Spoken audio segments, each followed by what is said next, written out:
Hello everyone, this is Fluff TCG and I am back to bring you what may possibly be my favorite type of deck in Union Arena thus far.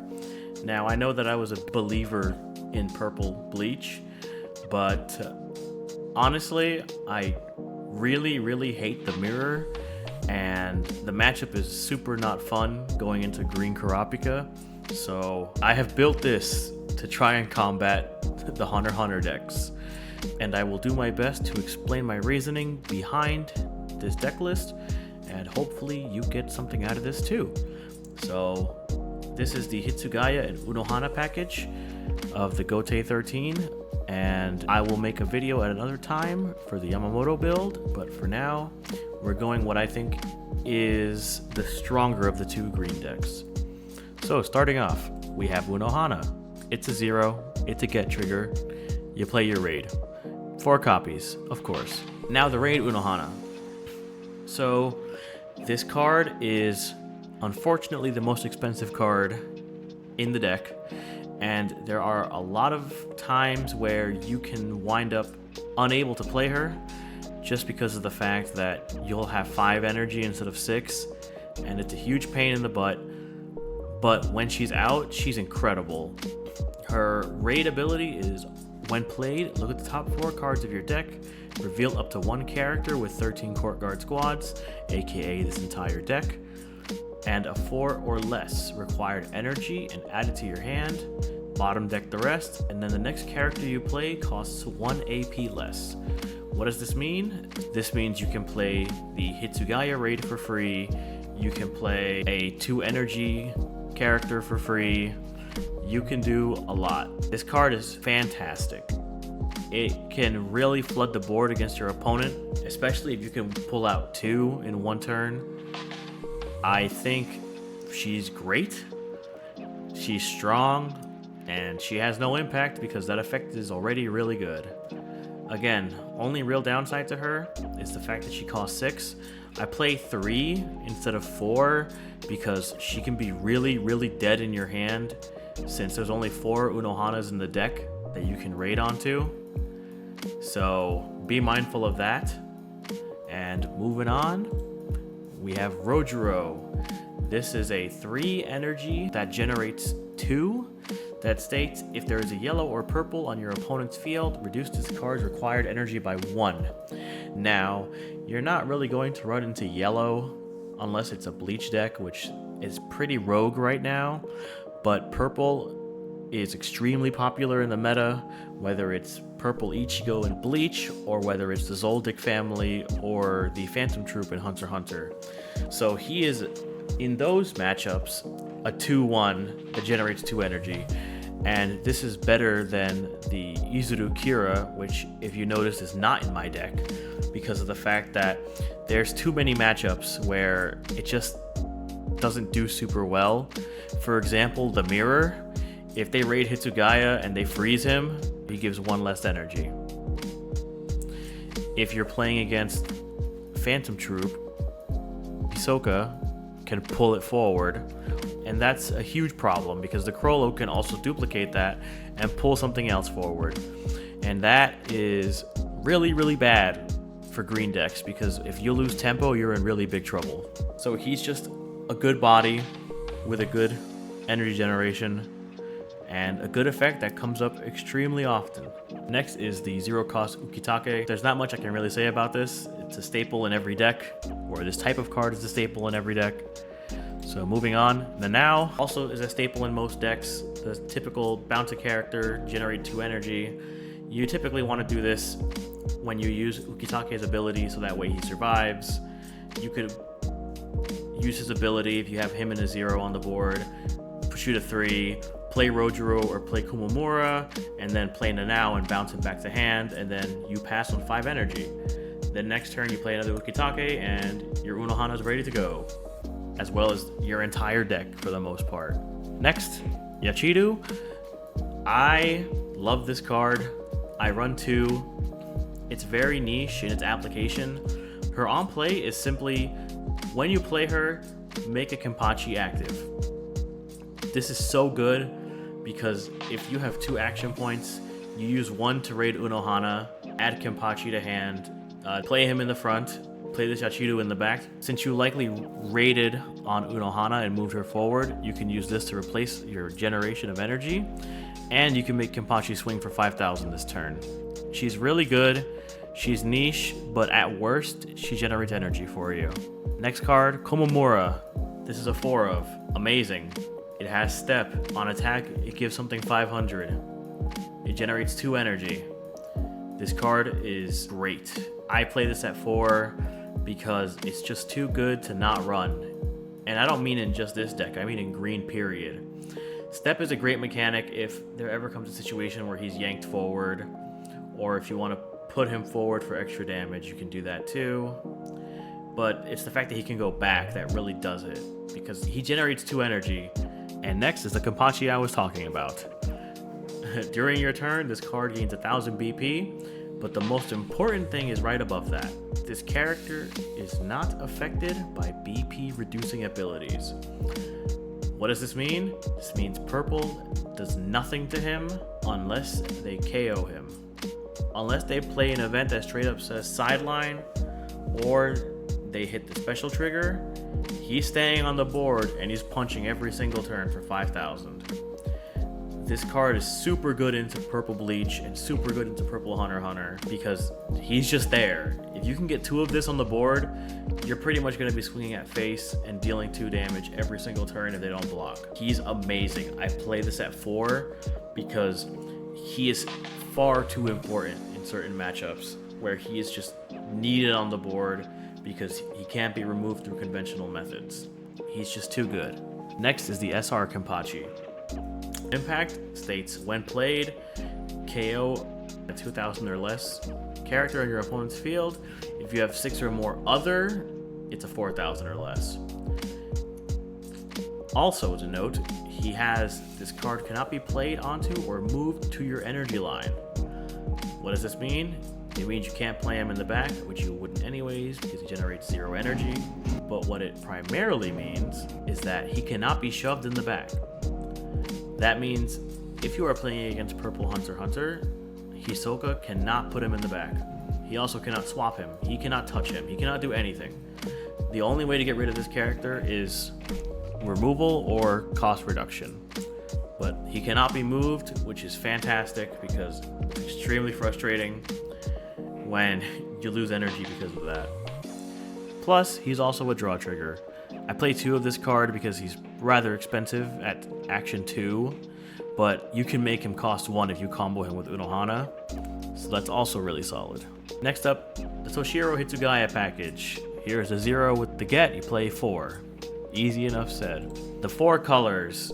This is a 2-1 Hitsugaya that says if you have 6 or more other, he's a 3,500, and he has a color that says play a green with 2 or less from hand set to active onto your field.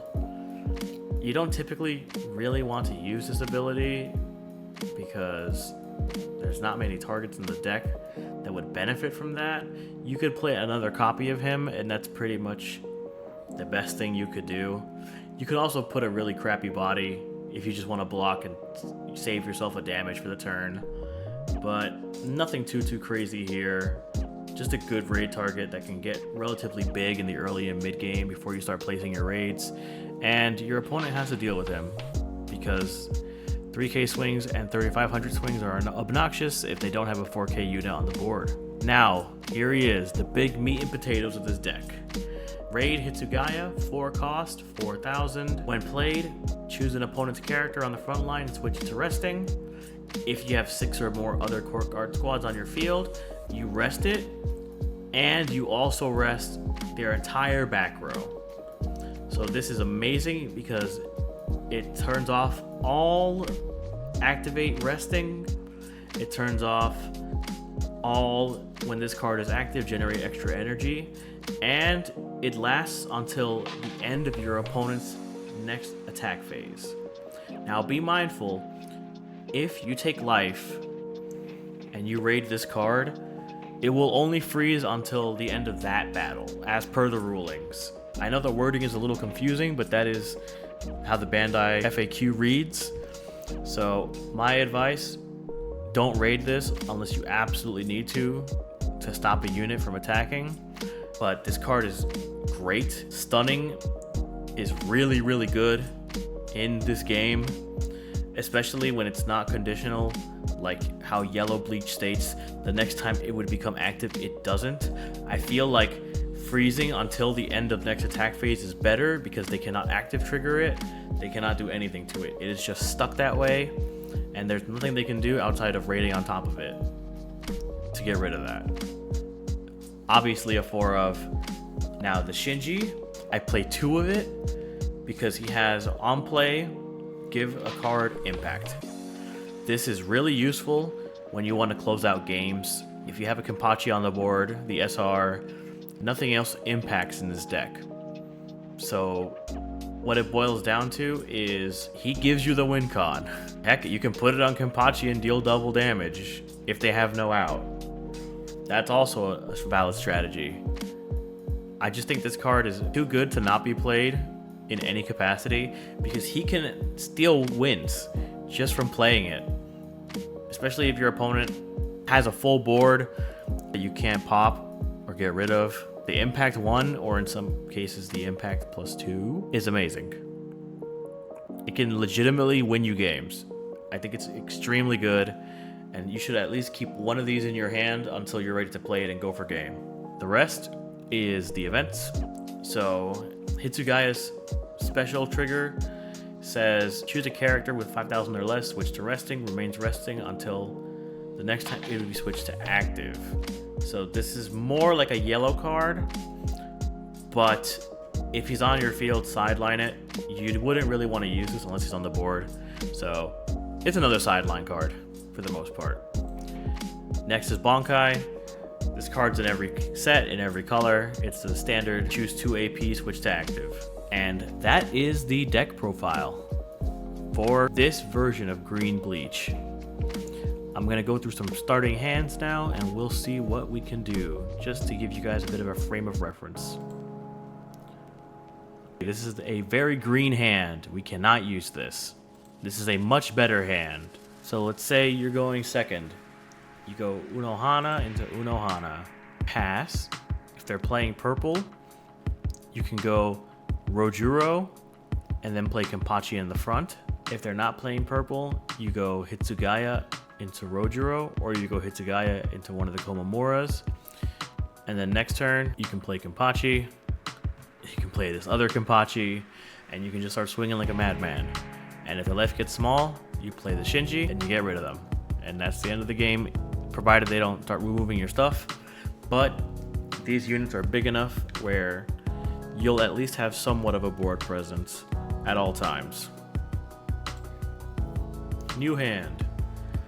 Again, it's a green hand, and there are 12 zeros in this deck, so sometimes you just, you brick a little. That's card games in a nutshell. You go Ukitake, Gona now. You can play Ukitake again and go into Rojuro, or you can go into Hitsugaya. There's the raid Hitsugaya, 3 Bankais. There's Unohana. You can go to 6, play Unohana, raid her. Look at the top 4. That is crazy. Look at that. 4 Bankai in my hand and Daigoran as an option. You can grab the raid Hitsugaya, raid him for free, freeze, and pretty much go from there. It's a lot of board control, so it's hard to adequately explain a starting hand versus how your life looks, because there's plenty of draw triggers and active triggers in this deck, as well as get triggers. See, now this is a good hand right here. You have 2 zeros, the one that has 2 energy, 2 Komomoras, and you have 1 raid target in Unohana. So let's go Unohana, Ukitake, draw. Then you can Ukitake, play Komomora, play Nanao, bounce Ukitake back to hand, pass. You can look here to see the ratios of the cards I'm playing. 0 12s, 5 1s, 6 2s, 10 3s, 14 4s, and 3 6s. And there's a lot of good triggers in this deck. Active trigger can really save you sometimes, just so that way you can keep a unit alive. This is good against like Kurapika, for example, when he has 5,000s on the board and you don't want to lose your unit, obviously, but he has impact, so you're gonna just take it the active trigger activates, you're good. You have a 7,000, or at least you have a more than 5,000. So with a good chunk of your deck being active triggers, you're in a pretty good spot, all things considered. I think the deck is really good. I think it's really strong. It struggles a lot in the mirror because the mirrors, again, you're just freezing each other and hitting each other. In Purple Bleach, you have to be careful for like the Byakuyas that can neg the power across the board of your units, and if they have Zenbone Zakuras and Bankais, they can get rid of 2-3 units at once. And it's really bad because you have to pretty much build your board back up from scratch, and it can get really hard. Against Phantom Troop, it can go either way, honestly. The Hisoka's the biggest problem. You have to save your Daigurens for him because you don't have anything that can really block a 4,500 in this deck. And also, if you don't swing with the Kenpachis, you're never gonna swing over him. And he's super oppressive, so in that matchup, definitely save your Daiguren Hyorin Mars for him. And if not, you could go Komamura and swing and give any of your 4Ks 45, so he has to respect it.